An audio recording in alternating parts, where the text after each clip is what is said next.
दोस्तों आज हम बात करेंगे। आज जो हमारा वीडियो का टॉपिक है वो है कि अच्छे रिटर्न्स वाले स्टॉक कैसे ढूंढें। ठीक है, अच्छे रिटर्न्स जो देते हैं उन स्टॉक को हमें ढूंढना कैसे है। ठीक है, और उन स्टॉक को हमें पता कैसे करना है कि वो स्टॉक कौन से है, क्योंकि मार्केट में 6,000 से भी ज्यादा स्टॉक्स पड़े हुए हैं। ठीक है, बट उनमें से कौन हमें रिटर्न दे सकता है, कौन हमें प्रॉफिट दे सकता है, इसके ऊपर हम कैसे सर्च करें, ये पूरी बात जानकारी आज की इस वीडियो में मिलने वाली। तो इस वीडियो को एंड तक देखिए क्योंकि ये सीरीज का एक पार्ट है आपका। ठीक है, आपका इंपॉर्टेंट है, इस सीरीज में आप बने रहे हैं तो आपको इसे पूरा देखना चाहिए क्योंकि आपका समय वेस्ट ना हो यहाँ। ठीक है, तो अब वो कैसे ढूंढेंगे वो तो आगे जानेंगे, बट आपको स्टॉक मार्केट का जो फंडामेंटल्स है, जो बेसिक्स है, वो जानना जरूरी है। ठीक है, तो सबसे पहले मैं आपको जो जो बेसिक्स है वो समझा दूंगा। ठीक है, देखिए, अगर मार्केट अप जाता है तो उसे कहते हैं अप ट्रेंड, मतलब मार्केट ऊपर जा रहा है, अप ट्रेंड। ठीक है, अगर मार्केट नीचे जाएगा उसे कहते हैं हम डाउन ट्रेंड।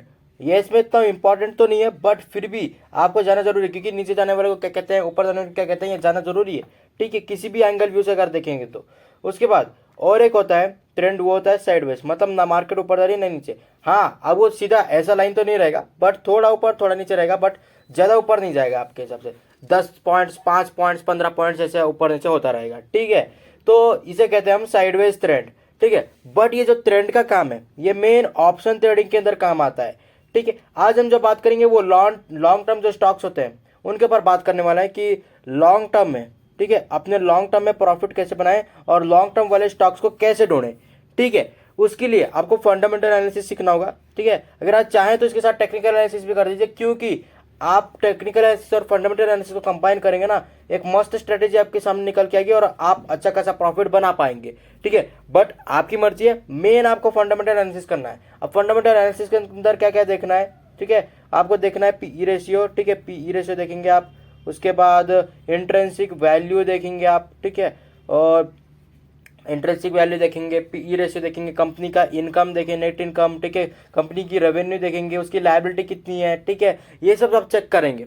तो ये होता है फंडामेंटल एनालिसिस के अंदर। टेक्निकल एनालिसिस के अंदर क्या होता है, टेक्निकल एनालिसिस के अंदर आपको मैंने बहुत सारा वीडियो बनाया हुआ है। ठीक है, टेक्निकल एनालिसिस से ज्यादातर टेक्निकल एनालिसिस काम होता है क्योंकि फंडामेंटल एनालिसिस आप एक टाइम करोगे। ठीक है, बट आप उसे लॉन्ग टर्म के लिए रिसर्च करोगे, कंपनी का अंदर का ढूंढोगे। बट अगर आपको उसके साथ टेक्निकल एनालिसिस कंबाइन करोगे ना, खतरनाक एक स्ट्रैटेजी बन के आएगा जिससे आपका खतरनाक प्रॉफिट होगा। ठीक है, अब टेक्निकल एनालिसिस के अंदर क्या होता है, चार्ट पैटर्न्स। ठीक है, चार्ट पैटर्न्स, कैंडलस्टिक पैटर्न्स। ठीक है, ये सब होते हैं। ठीक है, तो आप इनरा वीडियोस भी इस सीरीज के अंदर पड़ा हुआ है, आपको प्लेलिस्ट का लिंक आई बटन पे मिल जाएगा, आप उसे जरूर चेक करिए। ठीक है, ये सब जरूरी चीजें हैं जो हमारे चार्ट पैटर्न्स होते हैं, कैंडलस्टिक पैटर्न्स है। अगर आप टेक्निकल एनालिसिस कर रहे हैं, एक महीने के लिए कर रहे हैं, एक दिन के लिए कर रहे हैं, ठीक है, ट्रेडिंग कर रहे हैं, इंट्राडे कर रहे हैं, तो आपको इन सब कुछ जानना जरूरी है, अन्यथा आप, सच बता रहा हूं मैं, आप बहुत लॉस में जाने वाले हो।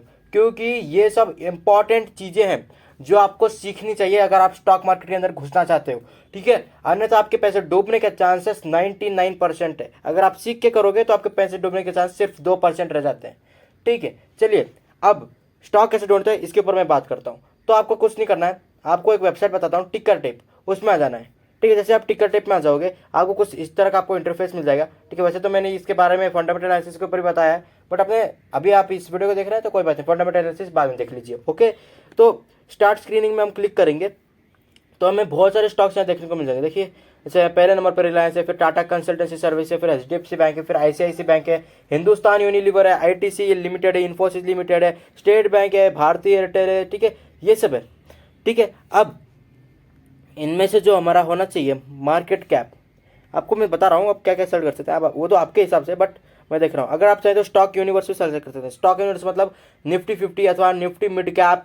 ठीक है, और भी है, देखिए, Nifty 100, Nifty small cap 100, Nifty 500।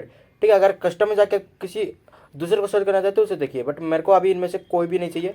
ठीक है, सेक्टर के अंदर आप जाके देख सकते हैं कि किस सेक्टर का आपको स्टॉक चाहिए। ठीक है, किस सेक्टर का आपको स्टॉक, जैसे कंज्यूमर डिस्क्रिशनरी है, उसके बाद कम्युनिकेशन सर्विस है, कंज्यूमर स्टेपल्स है, एनर्जी, फाइनेंस है, हेल्थ केयर है, इंडस्ट्री है, तो आप किस सेक्टर का, बट मैं वो सब नहीं देखने वाला। मैं, आप अपने हिसाब से देख सकते हैं कि आप किस सेक्टर में लगाने वाले हैं, but I am going to, मैं सभी स्टॉक्स को एक ही बार देखना चाहूंगा। तो मैं जो मार्केट कैप है वो 20,000 CR से ऊपर होने वाला हम देखेंगे। ठीक है, और हम देखेंगे लार्ज कैप वाला। ठीक है, अब आप अपने हिसाब से देख सकते हैं, स्मॉल कैप, मिड कैप।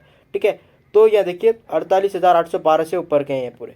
ठीक है, अब इनमें कौन से रिलायंस है, टाटा है, एचडीएफसी है।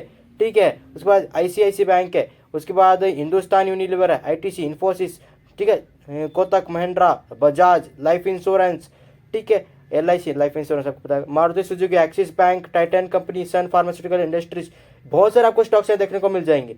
ओके, अब ये देखिए ये सेक्टर पड़ा हुआ है, जैसे रिलायंस का जो है वो ऑयल एंड गैसेस है, ठीक है। अब रिलायंस के तो बहुत सारे सेक्टर होते हैं, बट इसमें जो दिया हुआ है वो मेन ऑयल एंड गैसेस के ऊपर पड़ा हुआ है, ठीक है। सेकंड जो है हमारा टाटा कंसल्टेंसी, जो कि हमारा आईटी सर्विस और कंसल्टिंग है। एचडीएफसी बैंक प्राइवेट बैंक है, आईसीआईसीआई प्राइवेट बैंक है, ठीक है। हिंदुस्तान यूनिलीवर, ये हाउस होल्ड प्रोडक्ट, मतलब ये आपको सब कैटेगरी बताता है। और यहाँ मार्केट कैप आप इसका देख सकते हैं। ओके, अब इसका क्लोज प्राइस क्या था, पीई रेशियो क्या था, आपको बताता हूँ। पीई रेशियो अगर 20 है, 20 के अंदर है वो बेटर है, बट आपके हिसाब से देख सकते हैं कि आपको किस है। बट अगर 40 के अंदर भी है तो कोई बात नहीं। बट एक बात बताना हूँ, अगर सेक्टर पीई रेशियो से कम है, ठीक है, सेक्टर पीई रेशियो से कम है तो थोड़ा सा वो रिस्की बन जाता है। ओके, सेक्टर पीई रेशियो से ज़्यादा नहीं होना चाहिए, कम होना चाहिए, इतना याद रखिए बस। अब हम आगे बढ़ते हैं, और क्या क्या फ़िल्टर आप अप्लाई कर सकते हैं इसके अंदर जिससे आप स्टॉक ढूंढ पाए। तो ऐड फिल्टर पे हम क्लिक करेंगे, ठीक है। जैसे आप फिल्टर पे क्लिक करेंगे, हमने तो पहले तो लार्ज कैप सेलेक्ट कर लिया, उसके बाद हमें जो मार्केट कैप है कितने का होना चाहिए सेलेक्ट कर लिया। अब हम ऐड फिल्टर में क्लिक करेंगे। अब यहाँ देखिए आप अपने हिसाब से देख सकते हैं। तो 1 year return versus Nifty, 1 year का रिटर्न और निफ्टी में कितना कंपेयर है वो आप चेक कर सकते हैं यहाँ, ठीक है। But I am going to daily volume check करूंगा मैं, ठीक है, क्योंकि डेली वॉल्यूम सबसे इंपॉर्टेंट है कि उस स्टॉक के अंदर डेली वॉल्यूम कितने बढ़ रहे हैं, कितने घट रहे हैं, कितने लोग आ रहे हैं, कितने लोग जा रहे हैं, कितने लोग बेच रहे हैं, कितने लोग नहीं बेच रहे हैं, ठीक है। अगर आप एक कैंडल को भी देखेंगे ना, उस कैंडल को अगर आप बाय करना चाहते हैं तो उस कैंडल का जो वॉल्यूम है वो ज़्यादा होना चाहिए। इसका कारण ये है क्योंकि जितना ज़्यादा लोग खरीदेंगे उतना कम, क्योंकि पिछले कैंडल अगर कम वॉल्यूम का है तो अगला कैंडल जिसमें आप खरीदने वाले हैं तो उसमें वॉल्यूम ज़्यादा होना चाहिए, कम नहीं होना चाहिए। रेड कैंडल से कम नहीं होना चाहिए, ठीक है, रेड कैंडल से ज़्यादा ही होना चाहिए, ये बात याद रखना। क्योंकि रेड कैंडल से ज़्यादा होने के कारण ये है क्योंकि रेड कैंडल जो हमारा तो आपको पता है बियरिश कैंडल है। अगर बियरिश कैंडल में वॉल्यूम ज़्यादा है तो बुलिश कैंडल बायर्स के हाथ में होते हैं, बायर्स कंट्रोल में नहीं आएंगे, बाद में सेलर्स कंट्रोल में आ जाएंगे, ये बात याद रखना, ठीक है। तो यहाँ तक आपको क्लियर है, मैं समझता हूँ। ओके, आगे बढ़ते हैं।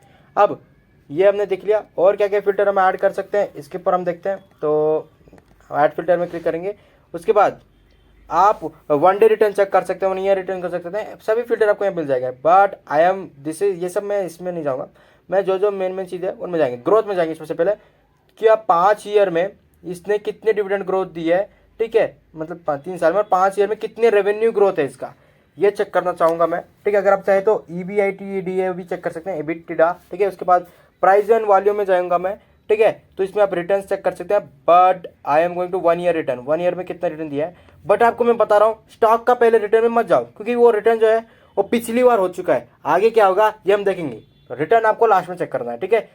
बाकी पहले फंडामेंटल एनालिसिस के लिए सबसे इंपॉर्टेंट बात बता रहा हूँ मैं, ठीक है। उसके बाद आप वॉलेटिलिटी आप चेक कर सकते हैं, ठीक है। और उसके बाद हम देखें तो फ्यूचर्स एंड ऑप्शंस में आप जाकर चेक कर सकते हैं। बट आप, मैं इसमें कुछ नहीं करने वाला क्योंकि मैं फ्यूचर्स एंड ऑप्शन में नहीं घुसूंगा, ठीक है।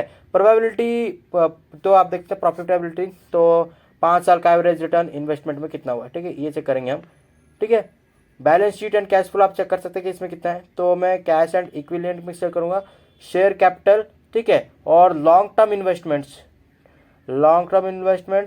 ठीक है। उसके बाद इसके पास अदर एसेट्स कितने हैं, मतलब टोटल एसेट्स और टोटल लायबिलिटीज चेक करेंगे। ओके, टोटल एसेट्स और ये रहा टोटल लायबिलिटीज, इतने चेक करूंगा।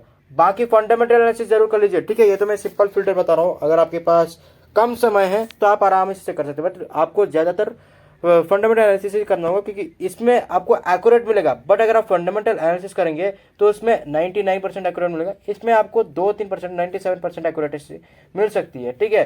बट फंडामेंटल एनालिसिस ज़्यादा है और वो स्ट्रॉन्गेस्ट एक एनालिसिस है, उसे जरूर ट्राई करिए। और टेक्निकल एनालिसिस का मान करना चाहे तो कर लीजिए। ओके, अब देखिए मैं रिलायंस छोड़ता हूँ, वो तो पता है कि वो टॉप का स्टॉक्स है तो वो अच्छा ही होगा, तो किसी और स्टॉक्स छोड़ जाते हैं। 40 ओके टाटा स्टील देखते हैं जो कि 37 नंबर पे आता है। तो इसका अगर आप देखें, ओके, तो आपको मैं दिखाता हूँ, ये देखिए इसका जो सेक्टर है, थोड़ा सा ये, ओके, तो चलिए मैं फिर से आपको दिखाता हूँ टाटा स्टील। ये देखिए 37 नंबर पे हमारा टाटा स्टील है। तो इसका जो सेक्टर है, ठीक है, तो इसका जो सेक्टर कौन सा है, स्टील का सेक्टर है। आपको पता है जैसे टाटा स्टील नाम से पता चल रहा है, आयरन स्टील का सेक्टर है ये। और इसका मार्केट कैप देखेंगे तो 1,31,564 का मार्केट कैप है, करोड़ में, ठीक है। उसके बाद क्लोज प्राइस देखेंगे तो 107.95 इसका क्लोज प्राइस है। और पीई रेशियो देखिए 3.28, मतलब 20 से कम का है। ठीक है, समझ रहे हैं। मतलब आपको एक स्टॉक तो मैंने ही बता दिया, बट ये मेरा कोई फाइनेंशियल एडवाइस नहीं है, मैं आपको सिर्फ सिखाने के लिए बता रहा हूँ। ठीक है, मेरे कहने पर किसी में इन्वेस्ट मत करिए, मैं आपको पहले ही बता रहा हूँ।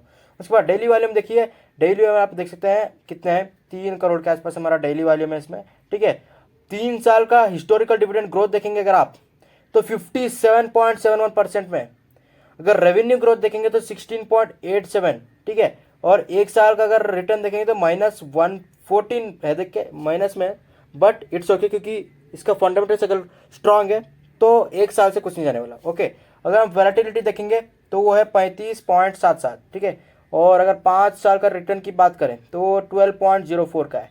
कैश एंड इक्विवेलेंट कितना है इसके पास, 24,423 का।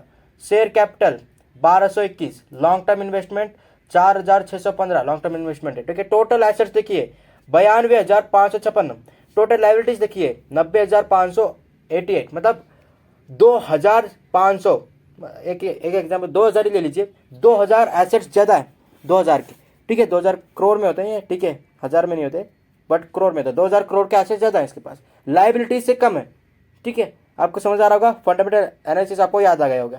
तो आप इस प्रकार, अगर आपके पास टाइम कम है तो आप ढूंढ सकते हैं, बट मैं आपको फिर बता रहा हूं इसमें एक्यूरेसी आपको 97% मिलता है। वहीं अगर आप फंडामेंटल एनालिसिस और टेक्निकल एनालिसिस कंबाइन करेंगे तो 99.99 होता है। अगर आप सिर्फ फंडामेंटल एनालिसिस से कर रहे हैं तो 99% हो रहा है। ठीक है, इतना याद रखना, क्योंकि मैं बता रहा हूँ जो शॉर्ट टर्म है, जिसके पास टाइम कम है, ठीक है, बट वो लॉस बियर कर सकता है।